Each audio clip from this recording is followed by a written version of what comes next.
ہم آبدوز کے مسافروں کو ہمیشہ ہمیشہ کے لیے کھو چکے ہیں.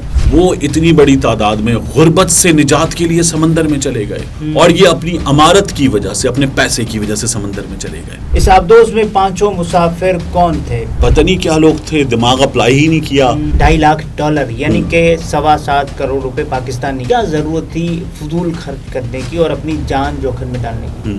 یہ جو بڑی بڑی ایکسپیڈیشنز ہوتی ہیں، مہمات ہوتی ہیں، ان کے نتیجے میں اتنا کچھ دنیا کو نیا پتا چلا ہے، اتنا کچھ نیا ملا ہے. تہ سمندر سے وہ نیچے چلتی چلی جا رہی ہے لیکن وہ سطح پر آئی تھی. ان کا ہر 15 منٹ کے بعد سطح آپ پر ایک رابطہ ہوتا تھا پنگ کر کے.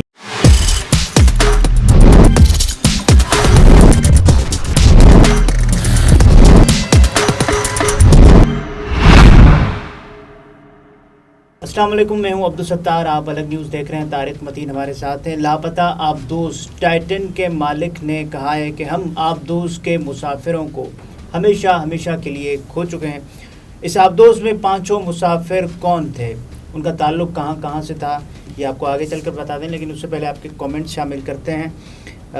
قاضی فائز صاحب کی مثال ایسی ہے جیسا ہر شادی کے موقع پر ایک رشتہ دار روٹ جاتا ہے. یہ لکھا ہے لبنہ سعدیہ صاحبہ نے. اور اسے شامل کرو تو تقریب میں بدمزگی، نہ کرو تو زمانے میں بدنامی کا ڈھنڈورا پیٹنا پڑتا ہے. یہ ایسے اکثر کردار جو ہے، بہت بری بات ہے، یہ اس طرح کی مثال دیتے نہیں ہیں، لیکن ہمارے یہاں دی جاتی ہے.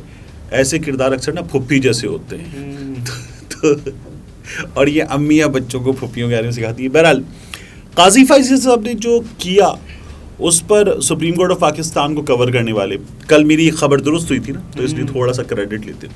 انہوں نے کہا کہ ہمیں بندیال صاحب کی، جسٹس عائشہ صاحبہ کی، ان کے ساتھ اور بینچ میں شامل کچھ ممبرز کی جو بڑی گہری مسکراہٹ تھی قاضی صاحب کے اس تل ملانے پہ، اس کو دیکھ کر اندازہ ہو رہا تھا کہ انہیں پتہ تھا کہ کیا ہوگا، اور جب وہی ہوا تو وہ مسکرا رہے تھے، بے تحاشا مسکرا رہے تھے.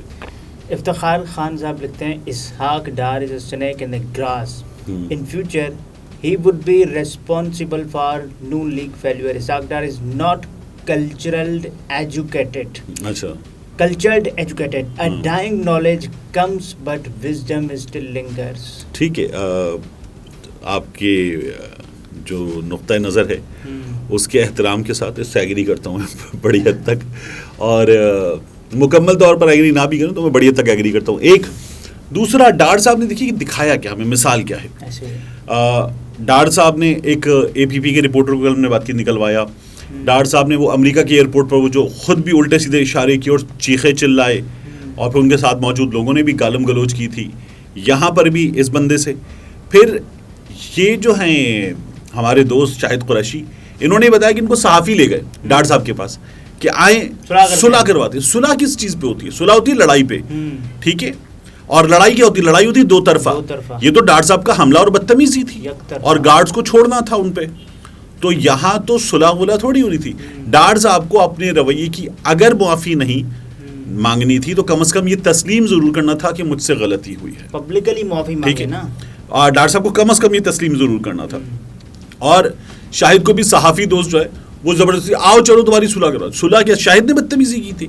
تو ایک اب آپ دیکھیے ایک اور چیز ہمارے سامنے لندن والے ڈار صاحب نے، جہاں پی ٹی آئی کے کچھ بچے پیچھے پڑ جاتے تھے، وہ ٹوپی لگا کے تسبیح پکڑ کے ٹخنوں سے اونچی شلوار لے کے ڈار صاحب جاتے تھے، تو وہاں پہ نا نہیں یہ نہیں کریں، بدتمیزی نہیں کریں، اور وہاں پہ ڈار صاحب بالکل ٹھنڈے پڑ جاتے تھے. یہاں جتنی بار آپ دیکھیں ڈار صاحب کے پاس پاور ہوگی اور 4 آدمی ہوں گے نا، ڈار صاحب وہاں پہ باقاعدہ حملہ آور ہوئے ہیں.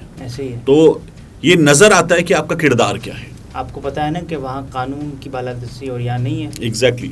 تو آپ لاپتہ آبدوز ٹائٹن کے مالک نے بھی کہہ دیا ہے کہ ہم مسافروں کو ہمیشہ ہمیشہ کے لیے کھو چکے. ایک دکھ بھری خبر ہے جو کہ ہمیں موصول ہوئی. بہرحال یہ جو مسافر تھے سب ارب پتی اور ماشاءاللہ اچھی اچھی فیملیوں سے ان کا تعلق رہا ہے، صاحب ثروت لوگ تھے.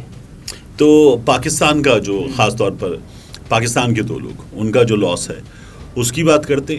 اب ہمارے سامنے بہت سے لوگوں کے سامنے مثال ہے اینگرو کی.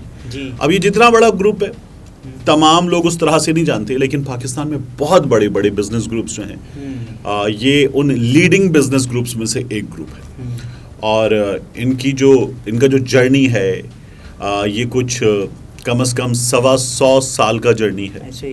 اور جو احمد داؤد تھے، سیٹھ احمد داؤد، بانٹوا انڈیا والے، وہ پھر جب یہاں آئے ان کی اولادیں اور ان کی اولادوں کی اولادیں ہمارے سامنے یہ ہیں.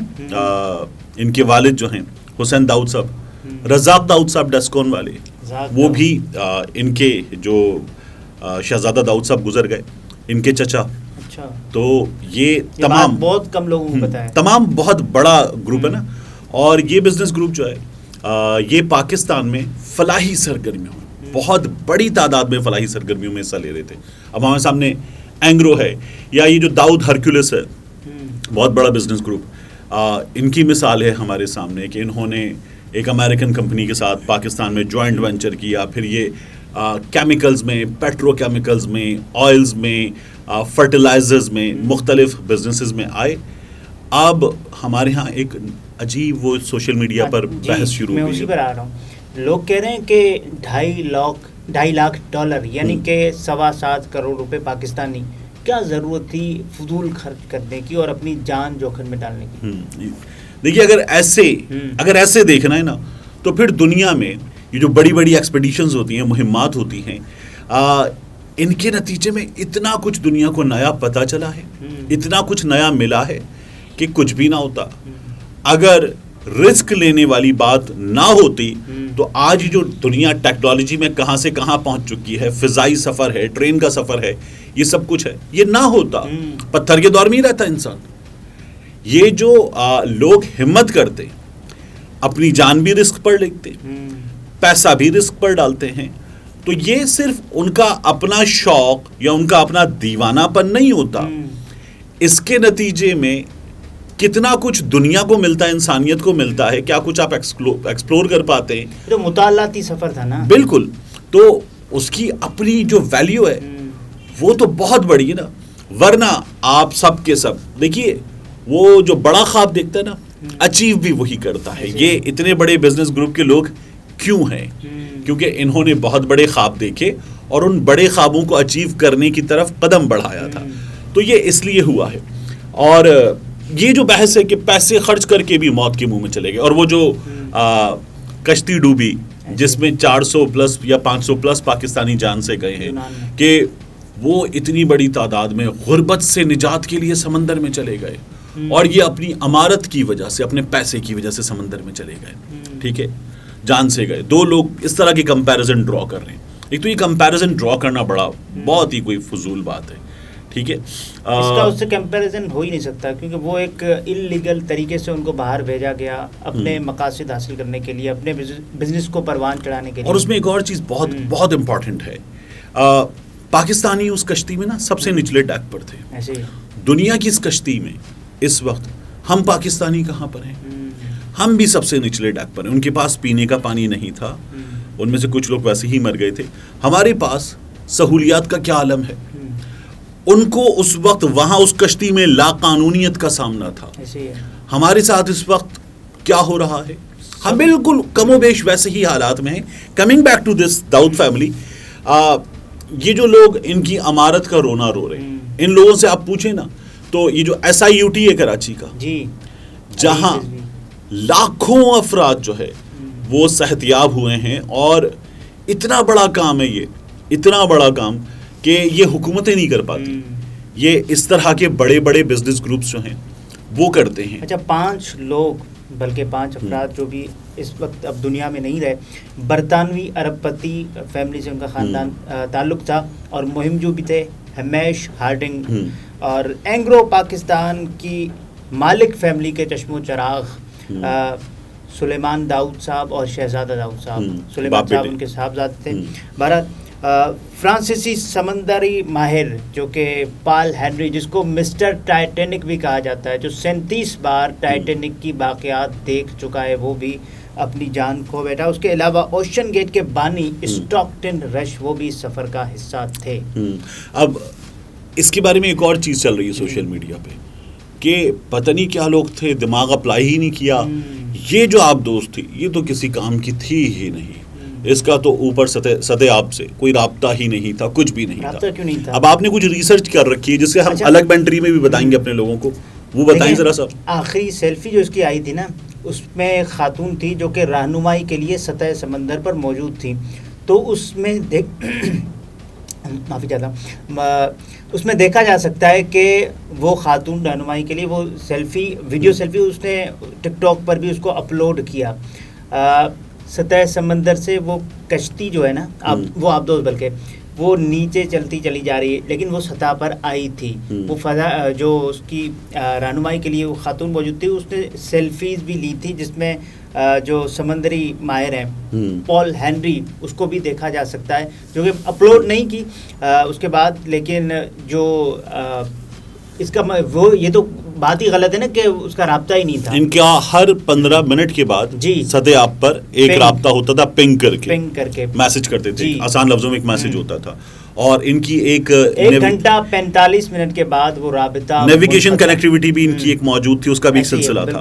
تو یہ جو ہے, اور یہ پہلے سفر پہ نہیں تھی, پہلی ڈائیو پہ نہیں تھی, یہ اس سے پہلے کچھ 3 درجن 4 درجن ڈائیوز کر چکی تھی اور سب سکسیسفل تھی. ایسے ہی تھا. اور اس کے بارے میں جو مزید معلومات ہیں وہ الگ مینٹری میں ڈیفینیٹلی, ہاں, تاکہ ہم وہاں پر دیں اپنے ویورز کو زیادہ ڈیٹیلڈ اور زیادہ بہتر انداز میں.